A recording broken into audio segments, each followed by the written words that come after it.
ایک بہت ہی تکلیف دہ اور اذیت ناک ایک چیز ہے، اور وہ چیز یہ ہے کہ مختلف جگہوں سے اس خبر کا موصول ہونا کہ فلاں دیندار لوگ اور ان میں یہ اور یہ قباحت پائی جا رہی ہے۔ دین کا کام کرنے والے لوگ، قرآن پڑھنے اور پڑھانے والے لوگ، دینی حلیہ رکھنے والے لوگ، چہروں پہ داڑھی کو سجائے ہوئے لوگ، اپنے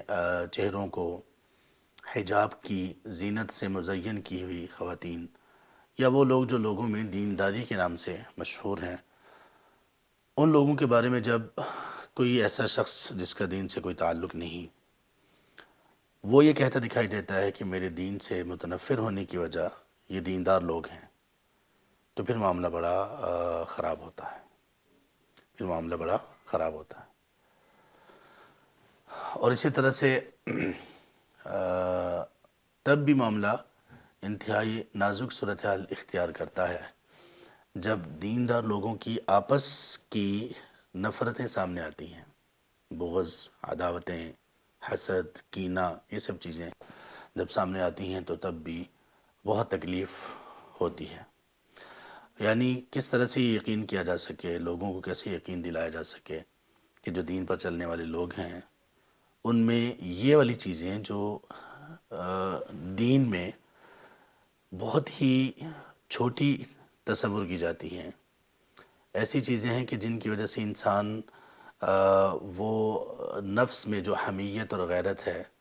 اس سے نیچے آ جاتا ہے، اپنی ہی عزت نفس سے نیچے آ جاتا ہے، اپنے ہی نفس کو خراب کر لیتا ہے۔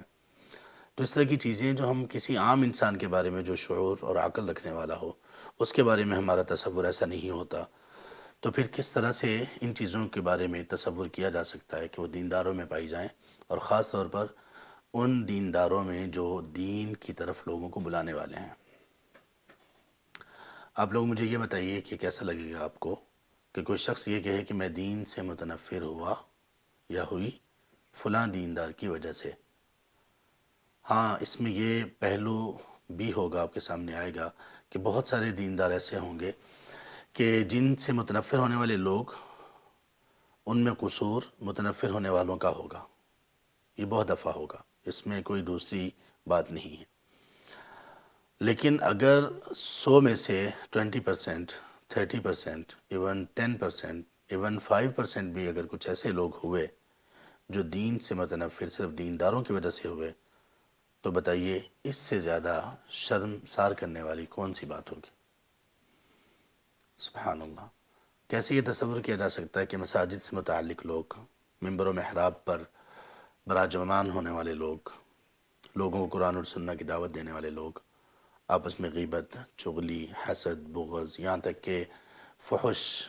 گوئی تک اتر آئیں، یہ کیسے یقین دلایا جا سکتا ہے؟ خواتین کے معاملے میں قرآن پڑھنے پڑھانے والی خواتین، حدیث پڑھنے پڑھانے والی خواتین، دین کا کام کروانے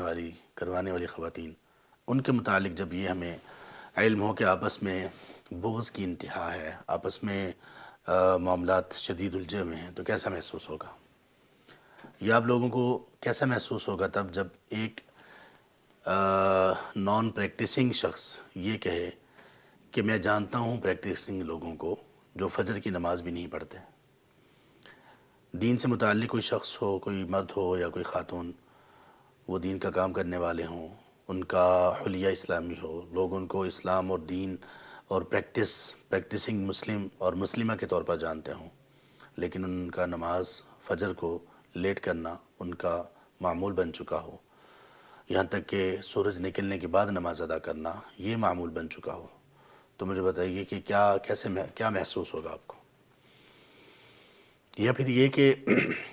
دین کے نام سے مشہور لوگ یا پڑھنے اور پڑھانے والے، قرآن پڑھنے اور حدیث پڑھنے اور پڑھانے والے لوگ، ان کے بارے میں کسی ایسے گناہ کا معلوم ہو لوگوں کو جو چھپا ہوا نہ ہو، ان کی کوئی بد اخلاقی سامنے آئے لوگوں کے ساتھ بات چیت کرتے ہوئے، یا ان کی کوئی اور ایسی چیز جو نافرمانی ہو اور عیاں ہو، تو پھر کیسا محسوس ہوگا؟ یہ ایک تکلیف دہ بات ہے، اور یہ ایک چیز ہے جس کا ہم سامنا کر رہے ہیں۔ ایک آرگنائزیشن، دینی آرگنائزیشن، دعویٰ آرگنائزیشن، دین کے نام پر بننے والی جماعت، گروہ وہ دوسری دینی آرگنائزیشن سے اس طرح کا بغض رکھتے ہیں، سبحان اللہ، جو ایک مومن کے لائق نہیں ہے۔ مومن کو اللہ تعالیٰ نے اس طرح سے بنایا کہ سورہ الفتح میں آخری آیت میں اللہ تعالیٰ نے فرمایا، آیت نمبر 29 میں، اعوذ باللہ من الشیطان الرجیم کے بعد، محمد الرسول اللہ والذین معہ اشداء علی الکفار رحماء بینہم۔ یہ جو رحماء ہیں آپس میں، جو آپس میں بڑی شفقت محبت اس سے پیش آنے والے ہیں، یہ محمد صلی اللہ علیہ وسلم کے کون سے ساتھی ہیں؟ آج ہمیں کیوں نظر نہیں آتے؟ اگر ایک طرف ملحد لوگ ہوں، ایتھیسٹس ہوں، لبرلز ہوں، اور دوسری طرف مسجد و مدرسہ والے لوگ ہوں، خواتین ہوں حجاب اور نقاب والی، تو یہ مقابلہ تو سمجھ آتا ہے، لیکن یہ مقابلہ کیسے سمجھا جائے کہ دونوں طرف ہی دیندار لوگ ہیں؟ تو یہ جو چیزیں ہیں یہ بڑی عجیب ہیں۔ اسی طرح سے یہ بات کیسی لگے گی کہ اگر یہ کہا جائے کہ ایک شخص دین سے منسلک ہے، لوگوں کو دین کی دعوت دینے والا ہے، قرآن پڑھنے والا پڑھانے والا ہے، پریکٹسنگ مسلم ہے، لیکن اس کو قرآن سننے میں، قرآن پڑھنے میں کوئی لذت محسوس نہیں ہوتی، اس کے دل میں قرآن کا کوئی نور نہیں ہے،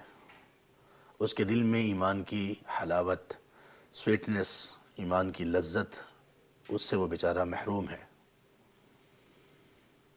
نماز پڑھتا ہے لیکن کب شروع کی کب ختم کی کچھ معلوم نہیں۔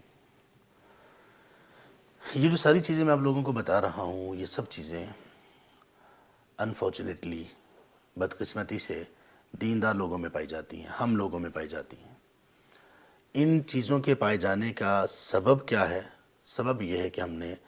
دین کا کام، نماز، روزہ، حج، زکوٰۃ، یہ سب چیزیں اپنی جگہ پر چل رہی ہیں، لیکن اگر کسی چیز کو چھوڑا تو وہ ہم نے تزکیہ نفس کو چھوڑا۔ ایک سوال پیدا ہوتا ہے یہاں پر، سوال یہ ہے کہ جب ہم قرآن اور حدیث کو پڑھ رہے ہیں، سمجھ رہے ہیں، تو تزکیہ نفس تو اسی میں آ گیا نا؟ جی ہاں، اسی میں آ گیا، لیکن اس کا اہتمام ایک الگ حیثیت رکھتا ہے، اور قرآن کریم نے بھی اس اہتمام کو الگ سے ذکر کیا ہمارے سامنے۔ اللہ سبحانہ وتعالیٰ نے ابراہیم علیہ السلام کو یہ توفیق دی، ان کے دل میں یہ بات ڈالی، انہوں نے اپنے دل سے یہ دعا کی،